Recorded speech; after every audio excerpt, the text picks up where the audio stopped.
주연우 제3주 교회력에 따른 성서일과 성경 봉독이 있겠습니다. 느헤미야 8장 1절에서 3절, 5절에서 6절, 8절에서 10절의 말씀입니다. 모든 백성이 한꺼번에 수문 앞 광장에 모였다. 그들은 학자 에스라에게 주님께서 이스라엘에게 명하신 모세의 율법책을 가지고 오라고 청하였다. 일곱째 달 초하루에 에스라 제사장은 율법책을 가지고 회중 앞에 나왔다. 거기에는 남자든 여자든 알아들을 만한 사람은 모두 나와 있었다. 그는 수문 앞 광장에서 남자든 여자든 알아들을 만한 모든 사람에게 새벽부터 정오까지 큰 소리로 율법책을 읽어주었다. 백성은 모두 율법책 읽는 소리에 귀를 기울였다. 학자 에스라는 높은 단위에 서 있었으므로 백성들은 모두 그가 책 펴는 것을 볼 수 있었다. 에스라가 책을 펴면 백성들은 모두 일어섰다. 에스라가 위대하신 주 하나님을 찬양하며 백성들은 모두 손을 들고 아멘 아멘 하고 응답하고 엎드려 얼굴에 땅을 대고 주님께 경배하였다. 하나님의 율법책이 낭독될 때에 그들이 통역을 하고 뜻을 밝혀 설명하며 주었으므로 백성은 내용을 잘 알아들을 수 있었다. 백성은 율법의 말씀을 들으면서 모두 울었다. 그래서 총독 느헤미야와 학자 에스라 제사장과 백성을 가르치는 레위 사람들이 이 날은 주 하나님의 거룩한 날이니 슬퍼하지도 말고 울지도 말라고 모든 백성을 타일렀다. 느헤미야는 그들에게 말하였다. 돌아들 가십시오. 살찐 짐승을 잡아 푸짐하게 차려서 먹고 마시도록 하십시오. 아무것도 차리지 못한 사람에게는 먹을 목을 보내주십시오. 오늘은 우리 주님의 거룩한 날입니다. 주님 앞에서 기뻐하며 힘을 생기는 법이니 슬퍼하지들 마십시오. 오늘 우리에게 주시는 주님의 말씀입니다. 아멘. 시편 19편의 말씀입니다. 하늘은 하나님의 영광을 드러내고 창공은 그의 솜씨를 알려준다. 낮은 낮에게 말씀을 전해주고 밤은 밤에게 지식을 알려준다. 그 이야기 그 말소리 비록 아무 소리 들리지 않아도 그 소리 온누리에 울려 퍼지고 그 말씀 세상 끝까지 번져간다. 해에게는 하나님께서 하늘의 장막을 쳐주시니 해는 신방에서 나오는 신랑처럼 기뻐하고 제 길을 달리는 용사처럼 즐거워한다. 하늘이 끝에서 나와서 하늘이 저 끝으로 돌아가니 그 뜨거움을 피할 자 없다. 주님의 교훈은 완전하여서 사람에게 생기는 북 두드어주고 주님의 증거는 참되어서 어리석은 자를 깨우쳐준다. 주님의 교훈은 정직하여서 마음의 기쁨을 안겨주고 주님의 계명은 순수하여서 사람의 눈을 밝혀준다. 주님의 말씀은 티 없이 맑아서 영원토록 견고히 서 있으며 주님의 법규는 참되어서 한결같이 바르다. 주님의 교훈은 금보다 순금보다 더 탐스럽고 꿀보다 송이꿀보다 더 달콤하다. 그러므로 주님의 종이 그 교훈으로 경고를 받고 그것을 지키면 푸짐한 상을 받을 것이다. 그러나 어느 누가 자기 잘못을 낱낱이 알겠습니까? 미처 깨닫지 못한 죄까지도 깨끗하게 씻어주십시오. 주님의 종이 죄인 줄 알면서도 고의로 죄를 짓지 않도록 막아주셔서 죄의 소나기에 다시는 잡히지 않게 지켜주십시오. 그때에야 나는 온전하게 되어서 모든 끔찍한 죄악을 벗어버릴 수 있을 것입니다. 나의 반석이시요 구원자이신 주님, 내 입의 말과 내 마음의 생각이 언제나 주님의 마음에 들기를 바랍니다. 오늘 우리에게 주시는 주님의 말씀입니다. 아멘. 고린도전서 12장 12절에서 31절 상반절의 말씀입니다. 몸은 하나이지만 많은 지체가 있고 몸의 지체는 많지만 그들이 모두 한 몸이듯이 그리스도도 그러하십니다. 우리는 유대 사람이든지 그리스 사람이든지 종이든지 자유인이든지 모두 한 성령으로 세례를 받아서 한 몸이 되었고 또 모두 한 성령을 마시게 되었습니다. 몸은 하나의 지체로 되어 있는 것이 아니라 여러 지체로 되어 있습니다. 발이 말하기를 나는 손이 아니니까 몸에 속한 것이 아니다 한다고 해서 발이 몸에 속하지 않은 것이 아닙니다. 또 귀가 말하기를 나는 눈이 아니니까 몸에 속한 것이 아니다 한다고 해서 귀가 몸에 속하지 않은 것이 아닙니다. 온몸이 다 눈이라면 어떻게 듣겠습니까? 또 온몸이 다 귀라면 어떻게 냄새를 맡겠습니까? 그런데 실은 하나님께서는 원하시는 대로 우리 몸에다가 각각 다른 여러 지체를 두셨습니다. 전체가 하나의 지체로 되어 있다고 하면 몸은 어디에 있습니까? 그런데 실은 지체는 여럿이지만 몸은 하나입니다. 그러므로 눈이 손에게 말하기를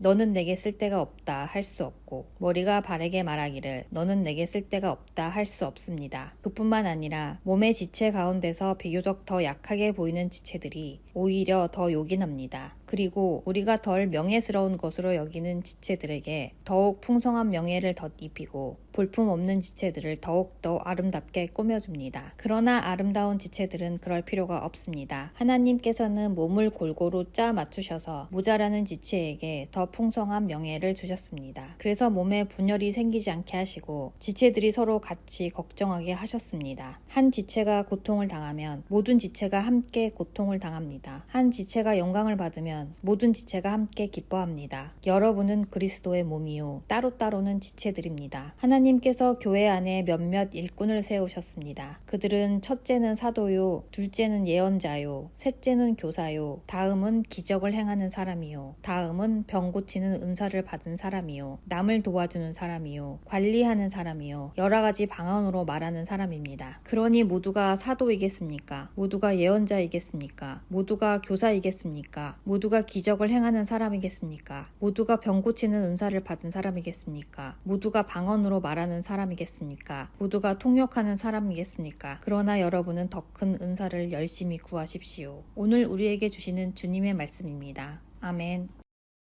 누가복음 4장 14절에서 21절의 말씀입니다. 예수께서 성령의 능력을 입고 갈릴리로 돌아오셨다. 예수의 소문이 사방의 온 지역에 두루 퍼졌다. 그는 유대 사람의 여러 해당에서 가르치셨으며 모든 사람에게서 영광을 받으셨다. 예수께서는 자기가 자라신 나사렛에 오셔서 늘 하시던 대로 안식일에 해당에 들어가셨다. 그는 성경을 읽으려고 일어서서 예언자 이사야의 두루마리를 건네받아서 그것을 펴시어 이런 말씀이 있는 데를 찾으셨다. 주님의 영이 내게 내리셨다. 주님께서 내게 기름을 부으셔서 가난한 사람에게 기쁜 소식을 전하게 하셨다. 주님께서 나를 보내셔서 포로된 사람들에게 해방을 선포하고 눈먼 사람들에게 눈뜸을 선포하고 억누린 사람들을 풀어주고 주님의 은혜의 해를 선포하게 하셨다. 예수께서 두루마리를 말아서 시중 드는 사람에게 되돌려 주시고 앉으셨다. 해당에 있는 모든 사람의 눈은 예수께로 쏠렸다. 예수께서 그들에게 말씀하셨다. 이 성경 말씀이 너희가 듣는 가운데서 오늘 이루어졌다. 오늘 우리에게 주시는 주님의 말씀입니다. 아멘.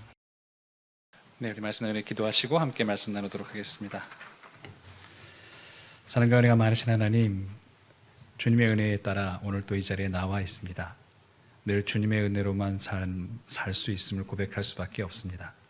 오늘도 생명의 양식으로 생명의 만나로 우리의 영혼을 채우고자 하시오니 하나님이 주시는 이 양식 잘 받을 수 있도록 우리의 눈과 우리의 귀와 우리의 마음을 열어주시옵소서. 주님의 말씀이 우리 안에 떨어져 귀한 열매 맺을 수 있는 밭이 되도록 도우시고 주님의 말씀을 통하여 힘을 얻을 수 있도록 도와주시옵소서. 모든 말씀으로 주 예수 그리스도의 이름으로 기도드립니다. 아멘. 영화 하얼빈이 아직도 상영 중이죠. 안중근 의사께서 1909년에 하얼빈 역에서 이토 히로부미를 총살한 사건이 그 영화의 골자입니다. 1905년이 이제 을사늑약이죠. 그래서 사실 올해가 을사년이잖아요. 그래서 사실 그게 을사늑약 120주년이기도 합니다. 그러니까 그 똑같은 을사년 그때 이제 일본이 을사늑약을 체결하고 그때부터 이제 전방위적인 침탈이 시작되고 주역으로서 이제 이토 히로부미가 초대 통감이 됐던 이제 그런 시대였던 거죠. 그걸 이제 늙은 여우라는 별명이 가졌던 그 이토 히로부미를 총살하는 내용이 이제 바로 그 영화, 우리가 너무 잘 아는 역사가 스포일러라는 그런 영화인데, 근데 이제 이 영화가 시작할 때 어디서부터 시작하냐면 1908년도에 있었던 함경북도의 신화산 전투부터 시작합니다. 사실 저는 잘 모르는 내용이었어요, 그 내용을. 근데 신화산 전투에서 굉장히 큰 성과를 냅니다. 굉장히 뭐랄까요, 그 일본군하고 이제 해서 엄청나게 큰 승리를 거두고 나서, 근데 그 승리를 거뒀으니까 이제 일본군 포로들이 이제 잡혀 있는 포로들이 몇 명이 있었던 거예요. 근데 그 와중에 그 대한의군 참모중장 안중근이 거기서 무슨 행동을 하냐면 이 포로들을 만국공법에 의해서 풀어줘야 된다 이렇게 얘기를 한 거예요. 이 만국공법이란 이제 그 당시에 있었던 모든 전 세계 사람들이 이제 전쟁에 있어서 이제 뭐 합의해놓은 규약 같은 거죠. 그러니까 이거는 전쟁 포로는 풀어주는 게 만국공법에 맞기 때문에 풀어줘야 된다고 그렇게 얘기를 한 거죠. 그러니까 옆에 있는 장군들이 무슨 말도 안 되는 천진한 소리냐고, 이게 말이 되는 소리냐고, 이게 얘네들이 지금 우리 조선인민들 괴롭히고 우리를 실제로 동지들을 죽였던 사람인데 총칼로 어떻게 얘네들을 풀어주냐. 그런데도 안중근은 고집을 부려가지고 아니다, 이건 해야 된다. 그래서 풀어줍니다. 실제로 있었던 일이래요. 그게 신화사는 아니었는데 실제로 이제 그런 일이 있었다고 해요. 그런데 이제 풀어줬는데 이게 결국은 어떻게 되냐면 화근으로 돌아오게 돼요. 이 가서 결국은 이 풀려진 그 일본군들이 가가지고 이게 어디 있다는 걸 알려주는 바람에 거의 뭐 괴멸에 가까울 정도로 그 타격을 입는 사건이 벌어져요. 그러니까 다 죽고 동지들이 굉장히 충격을 받죠, 안중근은. 근데 이제 이게 왜 풀어줬을까에 대해서는 여러 가지 좀 몇 가지 설이 있습니다. 첫 번째로는 이제 안중근 의사가 가지고 있었던 그 원칙주의적인 모습, 그게 이제 그런 것 때문에 그러셨다 이렇게 얘기도 하는데, 또 하나는 이 만국공법이라는 게 국가 대 국가 간의 이제 전투에서 벌어지는 일이잖아요. 그러니까 이제 이 만국공법에 따라서 그렇게 행동을 함으로써 이 전쟁이 조선 안에서 벌어지는 내전 같은 게 아니라 이건 분명하게 조선과 대한제국과 일본제국의 국가 대 국가적인 전쟁이라는 거를 확실하게 하려고 했다라는 그런 설도 있더라고요. 그것도 의미는 있는 것 같다는 생각이 들어요. 근데 어쨌든 간에 사실은 이 충격이 대단했죠. 그 자신의 결정이 동지들의 목숨을 앗아간 그 굉장히 충격, 그 비참한 모습으로 이 시퍼렇게 얼어붙은 그 두만강을 이렇게 걸어가면 쓸쓸히 혼자 걸어가는 장면에서 이제 또 영화가 시작을 하게 되는데, 그러니까 이제 그러면서 이제 그 마음을 계속 다짓고 곱씹는 장면이 이제 그 두만강을 걸어가는 시인입니다. 그러니까 말하자면 영화 속에서 영화를 그리고 있는 안중근 의사가 그렇게 열심히 일했던 이 이토 히로부미를 처형해야 되겠다고 생각했던 그 마음의 동기에는 뭐가 있었냐면 내 실수로 동지들이 죽었다는 그 죄책감이 있고, 또 한편에는 그러니 나는 지금 동지들이 빚진 목숨으로 살아가는 것이다라는 그 채무감, 뭐 우리나라 사전에는 정확한 말은 부채감인데, 그 채무감, 부채감을 안고 이제 이 두 가지로 이제 사실은 그 영화가 진행되는 게 바로 이제 이 하얼빈이라는 영화죠. 근데 사실 이 부채감이라는 게 이제 죄책감과 부채감이 있을 때 이 부채감, 빚진 마음이라는 것은 어떻게 보면 기독교에서도 죄와 굉장히 밀접하게 연결이 되어 있습니다. 왜 그러냐면 성경은 끊임없이 이 죄를 항상 빚지는 것에 비유한 게 굉장히 많이 있습니다. 특별히 우리가 하나님께 짓는 죄도 이것도 빚의 비유가 되어서 등장해요. 그 가장 대표적인 게 예수님이 설교하신 마태복음 18장에 나오는 만 달란트 지은 사람을 이렇게 풀어주는 내용이죠. 여러분 잘 아시잖아요. 만 달란트 빚진 자를 너무 불쌍히 여겨서 그 주인이, 그러니까 하나님이신 거죠. 그걸 이렇게 풀어줬더니 이놈이 가가지고 자기한테 뭐 얼마 푼돈을 빚진 사람을 막 괴롭히고 옥에다 가두고 이러는 데서 이제 그런 내용이 벌어지잖아요. 만 달란트가 뭐 저 예전에도 말씀드린 적이 있지만 달란트 뭐 잔치, 그러니까 달란트 시장, 그래서 뭐 한 몇천 원짜리라고 생각하는데, 달란트는 뭐 학자들이 여러 얘기를 하지만 한 15년치 봉급 이렇게 됐다고 그래요. 그러니까 그게 만 달란트니까 15년이니까 뭡니까? 15만 년? 그 정도 일해야 되는 그 15만 년 정도 일해야 되는 돈이고, 뭐 원으로 지금 한 사람은 뭐 최소 잡아서 한 3조 돈 된다는 얘기였다고 합니다. 이게 그러니까 사실 현실적인 액수가 아닌 거예요. 그러니까 예수님 비유할 때부터 이게 현실적으로 사람이 질 수 있는 빚도 아니고, 이런 어마어마한 게 인간의 죄가, 신에 대해서 지은 죄가 이 정도 빚 정도 된다는 걸 보여주시는 예인 거죠. 그럼 여기서도 어쨌든 이 하나님께 지은 죄를 이 빚이라는 비유로 사용하게 됩니다. 그리고 사실은 서로 간에 짓는 죄도, 인간이 누군가 다른 사람에게 짓는 죄도 너 나한테 빚진 거 갚아라고 놓는 것처럼 다 이렇게 빚이라는 것으로 다 이렇게 비유를 하죠. 뭐 이게 또 하나 잘 드러나는 게 바로 주기도문입니다. 주기도문을 보면 우리 매일 두 차례씩 외우고 기도하고 있는 이 주기도문을 보면 우리가 우리에게 죄 지은 자를 사하여 준 것 같이 우리 죄를 사하여 주옵시고 라는 구절이 있죠. 근데 이게 의역이에요. 이건 좀 완전히 의역이고, 이 마태복음에 나온 이 산상설교에 나오는 이 이 주기도문의 요 구절에 대한 원문 헬라어를 보면 직역하면은 죄가 아니라 다 빚으로 돼 있어요. 그러니까 그걸 정확하게 번역하면 이렇게 됩니다. 우리가 우리에게 빚진 자들을 탕감해 준 것 같이 우리의 빚을 탕감해 주옵소서라고 되어 있어요. 그러니까 이미 이게 이제 그걸 이제 우리나라 성경으로 번역할 때는 이거를 죄라고 의역을 해가지고 번역을 한 건데 그냥 둬도 좋지 않았을까 뭐 개인적으로 생각을 해요. 그러니까 우리가 하나님께 짓는 죄도 그것도 빚이고 우리가 누군가에게 짓는 죄도 그게 빚이라는 그 개념이 모든 비유 속에 보면 이 하나님의 죄는 빚이라는 비유로 계속 이렇게 각인되어 있는 거죠.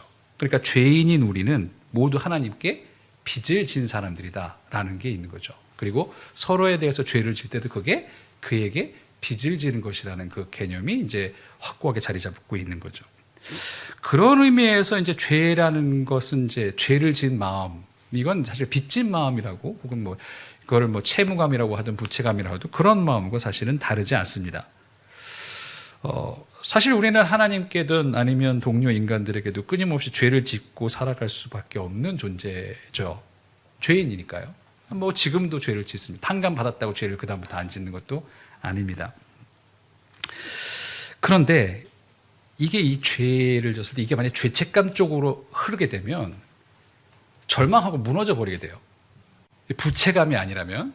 그러니까 사실은 신앙인 안중근도 그랬죠. 만약에 신앙인 안중근이 거기서 정말 그 죄책감에만 빠져 있으면 자결을 하든가 뭐 이랬었겠죠. 예를 들면 내가 나 때문에 동료들이 죽었다. 그런데 그는 그렇게 무너지질 않고 아니다, 내 이 목숨을 빚졌다 라고 해서 뭔가 다른 사명으로 일어나서 걸어가게 됩니다.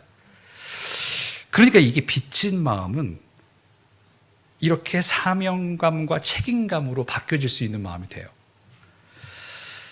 부채감이, 그러니까 죄책감이 우리를 패배의식이나 절망과 좌절로 이끌도록 만들어서는 안 됩니다. 하나님께 죄를 지었다는 그 죄책감이. 오히려 그것은 부채감으로 하나님께 내가 빚을 지었구나. 그러니까 이 빚을 어떻게든 갚아나가려고 노력을 해야 되겠다. 라는 쪽으로 가야 그게 건전하게 흐르게 되는 거죠. 그래서 성경은 끊임없이 빚이라는 것으로 얘기하고 있는지도 몰라요. 너희들 하나님께 빚진 거다, 지금 이렇게. 파산 선고하지 말아요. 저렇게 그 영원히 빚을 진 것 같은 거죠. 그런데 이제 말씀드린 것처럼 여기서 등장하는 게 이게 그 죄책감이라는 문제가 있죠. 이게 죄책감은 말씀드린 것처럼 그렇게 패배, 좌절, 뭐 그런 쪽으로 우리를 무너지게 만드는 굉장히 중요한 요인이 됩니다. 이게 왜 그렇게 됐냐 하면 언제부턴가 이런 빚이라는 개념, 부채감으로 이해한 게 아니라 이렇게 세상에 이렇게 시간이 이렇게 쭉 지나면서 사람들이, 그리스도인들이 이걸 심리적으로 좀 이해하기 시작했어요. 그 죄책감, 그 죄책감에 쌓여 있는 그 인간의 모습, 뭔가 그 죄책감이라는 심리적으로 자꾸 그렇게 생각하다 보니까, 그리고 그쪽으로 발전시키다 보니까 죄책감은 사실은 힘든 마음이죠. 누군가에서 죄책감을 가지고 계속 살아간다는 건 사실 그건 어떻게 해결이 되지 않는 마음이잖아요. 그러다 보니까 그게 계속 역사 속에서도 그게 아주 그게 교리로 되면서 그게 막 이렇게 굳어지면서 그때부터 뭔가 밝은 분위기가 아니라 신앙이 어둡고 무거운 분위기로 흘러가기 시작하게 된 굉장히 결정적인 요인이 됩니다. 실제로 역사 속에서도 보면 칼뱅이 신정 정치를 했잖아요. 제네바시를 완전히, 제네바 도시국가를 완전히 이렇게 통치를 하면서 하나님이 직접 치리하시는, 다스리시는 도시로 선포하고 그렇게 운영을 했어요. 그랬을 때 그 도시 분위기는 역사적으로 보면 어마어마한 금욕주의, 엄숙한 도덕주의, 그리고 엄청난 비관주의적인 성격이 확 깔리는 신앙이 된 게 바로 그 제네바 때 신정 정치 때의 일이었어요. 19세기 영국에서 빅토리아 시대도 그랬죠. 그래서 그 시대는 굉장히 엄격한 도덕주의, 그래서 굉장히 암울한 시대로 각인이 되어 있는 게 그 신앙이 죄책감으로 흐르게 됐을 때 어떤 모습들을 보여주게 되는지를 잘 우리에게 보여줍니다. 근데 이게 죄책감이라는 게 이게 더 나쁜 점이 뭐가 있냐면 모든 죄책감이 그런 건 아닌데 되게 죄를 졌다는 것에서 느끼는 그 죄책감이 그런 의식이잖아요. 근데 이 죄책감에 빠지게 되거나 죄책감이 안 좋은 점은 뭐냐면 거기에 많은 경우에 교만이 거기에 작용을 많이 합니다. 죄책감이 유난히 많은 사람 같은 경우에 예를 들자면 이런 거죠. 죄책감이 아니라 자책이 굉장히 심한 사람 있죠. 내가 이거 막 잘못했어 이렇게 자책을 굉장히 심하게 하는 사람의 경우에는 뭐가 문제냐면 기본적으로 교만하다는 게 깔려 있어요. 왜? 나는 그럴 사람이 아닌데 라는 게 깔려 있는 거예요. 근데 내가 이걸 했다니 이건 있을 수 없는 일이야 라는. 그러니까 끊임없이 자책을 하게 되죠. 아예 나는 원래 그런 놈이야 라고 인식을 하는 사람은 그런 게 없어요. 또 그랬네? 뭐 이런 거죠. 그러니까 이런 건데 내가 그런 걸 했다는 걸 견딜 수가 없는, 왜? 나는 원래 그런 사람이 아니니까. 그게 자책이 많은 사람들이 어쩌면 깔려있는 바탕에 있는 게 그런 교만함이 있거든요. 죄책감도 그런 게 좀 있는 것 같아요. 죄책감에도 그렇게 죄책이 하나님 앞에서 너무 죄책감이 심한 경우에 그게 정말 죄에 대해서 민감해서 그런 경우도 있어요. 뭐 루터처럼. 근데 그런 경우가 아닌 경우에는 되게 그게 교만이 있을 수도 있다는 거예요. 그러니까 사실 그럴 때는 더 안 좋아지는 게 되죠. 이 죄책감은 사람들이 보기에 신앙심이 되게 좋아 보이는데 그게 오히려 좋은 게 아니라 굉장히 교만한 게 나도 모르는 사이에 깔려 있는 경우도 있을 수 있다는 거죠. 그러니까 우리는 이 죄책감이 우리의 신앙을 무너뜨리지 않도록 우리는 정말 노력을 해야 됩니다. 이걸 부채감으로, 이게 빚진 마음으로, 채무감으로 이게 그걸 통해서 사명감으로 승화시킬 수 있도록 끊임없이 애써야 하는 거죠. 오늘 성경에 있는 여러 본문들도 그런 걸 보여줍니다. 느헤미야서에는 여러분이 아시는 것처럼 이제 포로로 잡혀갔던 유대인들이 다시 오게 되고, 그래서 이제 에스라를 통해서 이제 성전을 새로 만들고 느헤미야 총독 이렇게 해가지고 이제 겨우 이제 그 성벽까지 만들어놨단 말이죠. 이게 사실 성전도 이게 이때부터 그래서 제2성전기 흔히 그렇게 부르는 시대가 예수님 시대까지 이제 펼쳐지는 건데, 물론 이게 솔로몬 성전에 비하면 재료도 없고 인력도 뭐 안 되고 뭐 그러니까 굉장히 좀 초라했을 거라고 사람들이 이렇게 생각을 해요. 그래서 굉장히 초라해서 나중에 그래서 헤롯이 막 증축을 해가지고 헤롯 성전이라고 불리는 게 이제 거기다 막 증축을 한 거거든요. 그러니까 이게 초라하지만 어쨌든 이제 신앙으로 다시 세우자 이렇게 해놓고 에스라를 통해서 이제 율법서를 읽었어요. 뭐 신명기서, 토라를 읽었겠죠. 읽었는데 사람들이 그 얘기를 듣고 너무 이제 죄책감에 빠지던 거예요. 이게 정말 우리가 이렇게 죄를 지어서 우리가 이 꼴을 당했구나. 우리 민족이 이렇게 처참한 일을 겪은 거구나. 수모를 당했구나라는 걸 너무 깨달으면서 너무 막 그 죄책감에 흐려서 울고 있을 때, 그때 에스라, 느헤미야가 뭐라고 그러냐면, 야, 울지 마라. 그죠? 슬퍼하지도 말고 울지도 말아라. 이렇게 얘기를 합니다. 슬퍼하지도 말고 울지도 말라고 하고, 저는 사실은 그 9절에서 그렇게 얘기한 다음에 굉장히 중요한 절이 10절이라고 얘기하는데, 10절에 보면 이런 말이죠. 기뻐하면 힘이 생기는 법이다. 이런 말 하죠. 기뻐야 힘이 생깁니다. 사실 힘은 기쁨에서 오는 거지 이 좌절과 죄책감에서 오는 게 아니에요. 그렇기 때문에 사실 신앙 자체가 이게 죄책감으로 흐르게 되면 당연히 힘이 없고 기쁨이 없으니까 힘이 없을 수밖에 없는 상황이 오는 거죠. 예수님이 누가복음을 통해서 거기서 처음 얘기했을 때 복음에 대해서도 마찬가지입니다. 메시아가 오시게 되면 어떻게 되냐? 거기에 있는 가장 중요한 그 핵심이 뭐냐면 기쁜 소식, 복음이에요. 메시아가 도래하시면 최종적으로 기쁨이 거기에 있습니다. 그런데 부정적인 죄책감은 그게 기쁨으로 인간을 이끌게 못한다는 거죠. 사실 시편도 비슷한 얘기를 하죠. 시편도 보면 느헤미야와 비슷하게 말씀, 주의 교훈, 계명, 뭐 법규, 말씀이라는 걸 통해서 쭉 얘기하다가 맨 마지막에 또 보면 후배 부분엔 죄에 대한 얘기를 합니다. 그 죄에 대한 얘기를 하면서 저는 사실은 물론 이제 죄를 짓지 않도록이라는 표현이 있어서 그렇지만 그 13절에 있는 표현이 이렇게 눈에 많이 이렇게 다가오더라고요. 오늘 전체적인 본문을 보면서 13절에 보면 그런 말이 있죠. 죄의 소나기에 다시는 잡히지 않도록 하기, 다시는 잡히지 않게 해 주십시오. 라는 그 구절이죠. 죄의 소나기에 잡히는 것에 대한 경계. 그렇게 되면, 그렇게 포로가 되고 힘들어지게 되면 거기에는 기쁨도 힘도 아무것도 없는 상황이 될 것입니다. 예수님은 기쁜 소식을 선포하시면서 거기에 해방이 있을 것이고 눈뜸이 있을 것이고 풀려남이 있을 것이라고 말씀하셨어요. 거기에는 자유가 있다고 말씀해 주신 거죠. 그러나 죄책감은 결코 인간에게 자유에 이르지 못하게 만듭니다.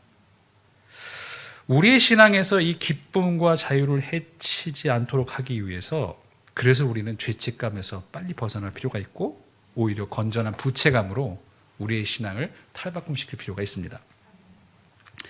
이 빚진 마음이 주는 그 또 하나의 미덕이 있는데요. 빚진 마음이 주는 미덕은 뭐냐면 사람 인간을 겸손하게 만든다는 사실이죠. 사실 우리 하나님께 어마어마한 3조 되는 빚을 지금 지고 있고 3조 이상의 빚을 지고 있는 거고, 그리고 거기서 빚을 지면서 계속 또 빚을 지잖아요. 뭐 그게 그걸로 끝난 게 아니라 우리는 늘 하나님께 죄를 짓지 않습니까? 그러다 보니까 우리가 뭔가 신앙에서 내가 뭔가 해냈어, 이런 게 있을 때 이게 그렇게 어마어마하게 이게 자랑할 일이 아닌 게 돼요. 왜? 그래봐야 빚 조금도 무슨 뭐 진짜 새털 먼지 같은 거 조금 하나 했을 뿐이니까. 이 전 우주의 지구만큼 이렇게 그 정도밖에 갚은 게 안 되게 되니까 거기서 무슨 자랑하거나 이런 마음이 아니죠. 그래도 빚을 그래도 조금 갖긴 했지만 이건 또 앞으로도 계속 빚을 질 텐데. 그런 마음에서 우리가 뭔가 신앙에서 이루었거나 으쓱하거나 이런 것들을 없애주는 좋은 효과도 가지고 있습니다. 그래서 그렇기 때문에 또 하나가 은혜에 감사하는 게 계속 넘쳐 살 수 있죠. 빚을 늘 탕감받았다는 이 어마어마한, 그리고 지금도 계속 탕감받고 있다는 그 기쁨이 거기에 있을 수밖에 없죠. 그래서 바울 사도는 로마서 20장에서 그렇게 얘기한 거죠. 그러나 죄가 많은 곳에 은혜가 더욱 넘치게 되었습니다. 이렇게 얘기를 한 거죠. 죄가 많은 곳에 은혜가 넘치는. 죄가 많은 곳에 죄책감으로 흐르면 거기 은혜가 있을 수는 없어요. 그냥 자기 그 연민에 빠져가지고 쫙 들어가는 그런 것밖에는 거기는 없죠. 그런데 이게 내가 이렇게 많은 빚을 탕감을 받았구나라고 하면 그때부터 거기는 기쁨이 생기고, 이 빚을 그럼 탕감받아서 내가 뭘 해야 될까라는 새로운 사명감과 힘이 생겨나는 것이 바로 거기라는 거죠. 그런 겸손함과 함께 계속 이 지어가는 빚, 이 진 빚은 결국 공동체의 사랑을 이루는 데도 굉장히 도움이 됩니다. 그게 이제 고린도전서의 말이겠죠. 고린도서 12장을 쭉 읽어보면 사실 그 기운이 되게 분위기에 보면 뭔가 잘 안 돌아가고 있구나 느껴지잖아요. 그러니까 바울이 끊임없이 계속 이들이 그러면 안 된다, 한 몸이다 계속 강조하면서 그 말은 정말 난장판이라는 얘기죠. 지금 내가 잘났느니 네가 그까지 늘 사가지고 이러면서 서로들 막 이렇게 서로 하나가 안 돼 있는 모습들을 보여주는 거죠. 이게 어떨 때? 겸손이 없을 때 이렇게 되는 거죠. 그런데 이 모든 걸 해결할 게 뭐냐? 그랬을 때 이게 맨 마지막 절에 31절에 더 큰 은사를 얘기하잖아요. 그게 그게 뭔지를 우리는 이미 알고 있습니다. 바로 다음 장이 그 유명한 고린도전서 13장이잖아요. 사랑장이 아닙니까? 그게 사랑이 이 모든 걸 연결해 줄 거다라는 얘기죠. 그런데 이 사랑이라는 게요, 저는 사실 이게 빚과 관련해서 사랑과 빚에 대해서 바울 사도가 아주 아름다운 얘기를 한 적이 있죠. 아마 기억하실 겁니다. 우리나라 예절 개역 성경은 피차, 사랑의 빚 외에는 아무런 빚도 지지 말라 이런 말씀 있잖아요. 우리 새 번역으로는 이렇게 되어 있습니다. 로마서 13장 8절의 말씀인데요. 서로 사랑하는 것 이외에는 아무에게도 빚을 지지 마십시오. 남을 사랑하는 사람은 율법을 다 이룬 것입니다. 빚은 지지 말아라 서로. 그런데 예외가 있다. 뭐죠? 사랑의 빚은 져라. 저는 이 말은 사실은 사랑의 빚을 적극적으로 지라는 말로 이해를 합니다. 그리고 또 이렇게 이해합니다. 그러니까 이런 거죠. 내가 누군가에게 사랑을 받으면 제가 빚을 진 거잖아요. 그러면 내가 그 사람한테 어떤 사랑을 베풀었을 때 이 빚이 없어진 건가? 아니죠. 그 사람은 또 나한테 빚을 진 거죠. 그런 거죠. 그러니까 서로 빚을 이렇게 서로 사랑을 주고받으면 이게 주고받는 게 계속 까여가지고 빚이 0이 되는 게 아니라 서로 계속 다 빚쟁이가 되고, 빚쟁이는 빚을 주는 사람이죠. 빚더미에, 사랑의 빚더미에 있는 사람이 되는 거죠. 계속 그 마음을 잃지 않는 거죠. 나는 저 사람에게 사랑을 빚을 졌다. 나도 줬으니까 끝이야. 이게 아니라 give and take야. 이게 아니라 나는 줬다. 또 받았네. 계속 그 사랑의 부채감에 늘어나서 그 속에서 그 빚더미에, 사랑의 빚더미에 깔려 있으면 그 교회가 어떻게 12장 같은 모습을 보여주겠냐는 거죠. 그래서 저는 이게 사랑의 빚 외에는 아무에게도 빚을 지지 마십시오. 이 말이 바울 사도가 그렇게 말씀하신 것처럼 들려요. 사랑의 빚은 무한대로 지시게 될 겁니다. 그러니까 그렇다는 걸 알아두십시오. 빚은 이건 까이는 게 아니라 계속 여러분은 서로 빚을 지면서 살아가게 될 겁니다. 그런 마음으로 상대를 서로 바라본다면 당연히 그것이 그 안에 사랑이 가득한 공동체가 될 수밖에 없겠죠. 우리는 늘 죄를 지을 수밖에 없고 늘 빚을 질 수밖에 없고 늘 그 부채감으로 서로를 대할 수밖에 없을 테니까요. 그러니 이렇게 영원히 서로를 향한 빚진 자로 사는 우리의 모습, 이것이야말로 어쩌면 그 부채감이 주는 굉장히 중요한 유익이겠죠. 그러니 빚진 마음은 얼마나 축복된 마음입니까? 우리의 죄를 죄책감이 아니라 은혜의 기쁨으로 바꾸게 만드는 그 마음이고, 힘을 주어서 우리를 사명감으로 이끄는 마음이고, 또 우리를 겸손으로 이끄는 마음이고, 그래서 마침내 우리 공동체의 사랑으로 이끄는 마음이 바로 이 빚진 마음입니다.